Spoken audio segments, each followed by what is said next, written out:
Grabe, hindi ko kinaya to. Tingnan nyo mga kamadjakero. Binuhay ni Kuya yung isda. Yan o, yung daing. Binuhay ni Kuya Madjakero yung daing. Ayan o, andyan po siya sa mga kalahi ko sa bansa na yan. Mga Japanese po, ayan po. Kumuha po siya, random people yan, random faces ulit yan. Ayan o, kasama niya po yung mga media, yung mga host ng, ayun, kitang-kita nyo naman siguro, di ba? Kitang-kita nyo naman. Ang daming mga camera yan. Hindi niya pwedeng dayain yung mga tao na yak. Ngayon, kumuha siya ng, basta kumuha siyang daing tapos bilao. Para mas ma-recognize yung magic niya kung ano yung dapat niyang gawin.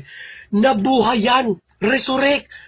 Baga talagang pagkabuhay muli yung isda. Ayan, ang dami nanonood sa kanyo. Hindi, walang alam yung mga yan kung ano idea gagawin ni Kuya Madjakero. Ayan, hinati niya yung daing. Kita nyo yung daing hinati niya. Ngayon, malinaw naman tapos pinutol niya sa dalawa yung pagkahati niya, di ba? Ngayon, pag dudugtungin ni Kuya